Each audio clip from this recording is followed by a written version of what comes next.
So on to segment number 4, and the next factor I want to talk about is the more lenient deferral policy that now exists is applicable in the CFA program. So before 2021, there was a strict no refund, no referral policy. So what this means is that as soon as you register for the exam, there is no way you can postpone the exam or get a refund. No, you are absolutely committed, and you must sit for the exam at that particular date. And if for some reason you are not able to do it, you will just forfeit the cost of the registration, and then you will need to register again for another window, which, as we mentioned before, could be in 6 months in case of level 1, or could be a whole year later in case of the level 2 or the level 3 exam. Now, there were instances in which a free deferral could be granted, but the CFA Institute required at the time very extensive means of proof so that they could grant this deferral. For example, if you have a serious illness, if you have of course the passing of a close relative, a very close relative, or if you are drafted for military service, as long as you provide that evidence, and the evidence is conclusive enough and clear enough, you could be granted a deferral. All right. Now, when it comes to deferral, as it happens today, with other reasons, lack of preparation, an unexpected work commitment or work assignment that just came about, you are not able to be granted a deferral, and so you would have to forfeit the cost of the registration, and you would have to apply again and pay again for the next window. Now, this situation no longer exists. Now exists. There is a greater flexibility, a higher degree of flexibility when it comes to deferrals. As before, you still get the free deferral, conditional on proof and approval, of course. When it comes to serious illnesses, again, death of close relative, drafting for the military service, natural disasters now, which before was not the case, or for candidates who are foreign but will be sitting for the exam in a different location, and for that location they need a visa. As long as the application was done within the required deadline, this can be grounds for being granted a deferral, a free deferral. And not only that, but now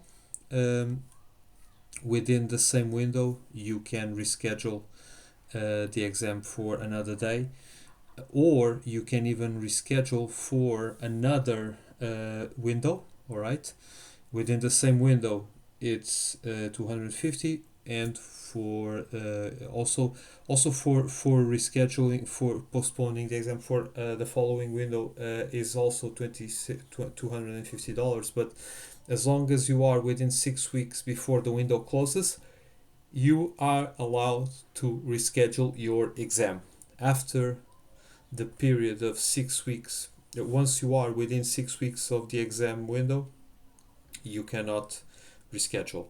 And it makes sense, of course, because arranging for all the candidates to go and sit for the exam at different days within the window takes a lot of work from the CFA Institute. So this is completely understandable from their part. Now, the issues in this situation, as far as I can tell, is that for me, and the way I see it, this is not completely obvious why this is a reason why I believe that the charter may be losing value, is that for me the ability to reschedule, all right, due to the lack of preparation, this has a lot of psychological issues because it has a potential to induce candidates, on one hand, they feel less pressure, they feel a less sense of urgency, because if I am scheduled to sit for an exam, but I know that I have the option to reschedule the exam if at a certain point in time I do not feel confident that I will be able to go through all the curriculum and practice enough and be ready for the exam at the date I was scheduled to sit for the exam. Now and of course I have the option to reschedule. I will be slacking off a little bit. I'm more likely to slack off, and this leads to a lack of discipline in keeping your study schedule, procrastination. Meaning I'm still very much far away from the exam date, so I have plenty of time to prepare for it. And if I end up not having enough time later on, I can always reschedule the exam. And so this kind of approach that is conducive from the fact that you have the option to reschedule the exam, I think this is detrimental for the candidates when it comes to actually keeping their schedule, but also when it comes to the actual learning process, and when it comes to really retain the information and know it by heart. I think that this option is in the end detrimental for a wide range of candidates. Of course, the most committed candidates and the ones who are really determined to get this thing done, the option for a reschedule, it's as if it's not there, or it will be there for a very exceptional circumstance. But for, I would say, more than half of the pretenders, so to speak, that sit for a level 1 exam, I think that this option will be detrimental to their performance. And so this also is conducive to, or it makes it more likely that whenever any roadblock appears in their lives, or for example, if they get a cold or get sick for a week or two, oh, this has so much of an impact. People are more likely to think, oh, this has so much of an impact on my preparation. I will just reschedule the exam and postpone it to another window. So it makes it like you will. It makes candidates more likely not to want to play catch up in their study schedule, but instead they want to get to the easier option, which is just reschedule for another date. And so instead of trying to make amends for the roadblock, which life happens to everyone, but I think the best way for you to cope with roadblocks in your life and things that happen is that you get up from those. You get up, and then you wake up for that. But in this situation, you no longer need to do it because you can always reschedule. And so I think in terms of mental resilience and the ability to cope with the pressure, this mental fortitude that you gained in the previous format is no longer there in the current format of the deferral policy. And not only that, if for any reason, any of the reasons that I already mentioned, or a combination of those, it makes more likely that candidates will enter into a cycle of rescheduling and then rescheduling again and then rescheduling again.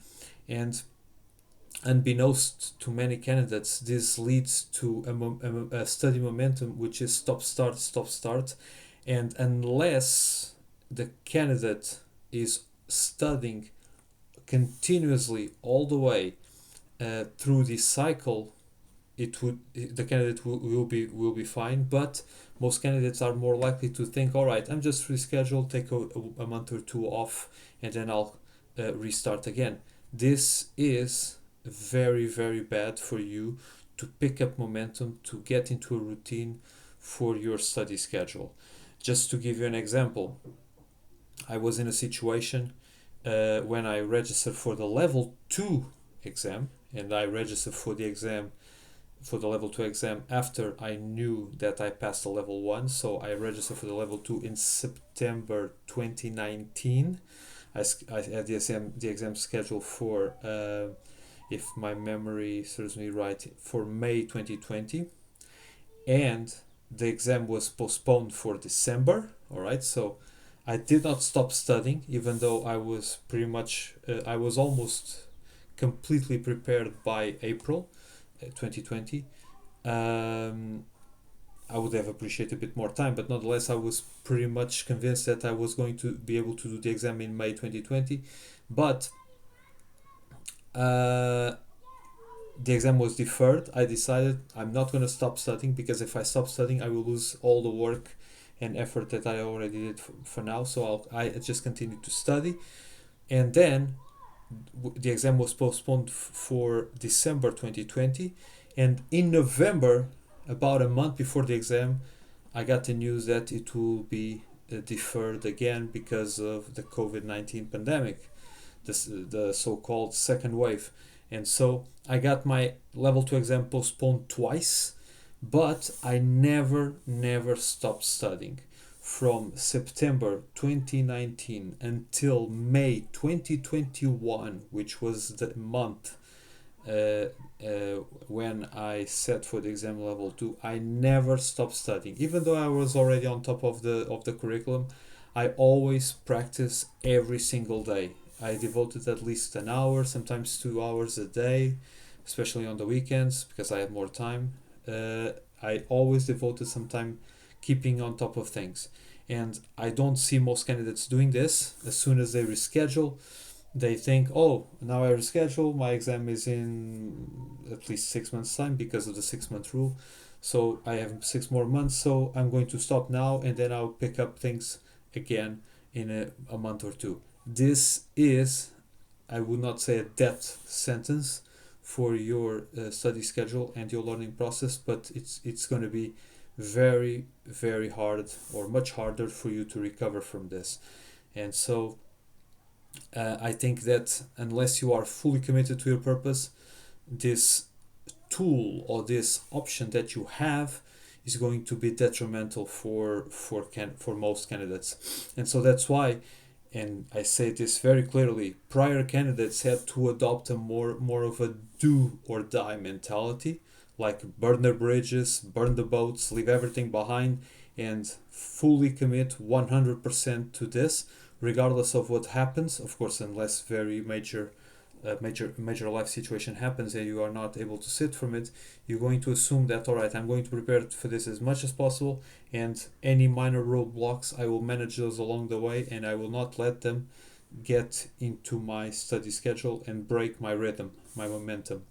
Whereas current candidates can afford to be more relaxed, and they can reschedule once or twice, as long as they pay, of course, and sit for the exam when they feel only 100% ready. So they are able to sit for the exam when they have the absolutely most ideal conditions, and I don't think that's as equally as hard to achieve, all right, as prior before the pandemic, when you really had to push yourself because you only get one chance this year.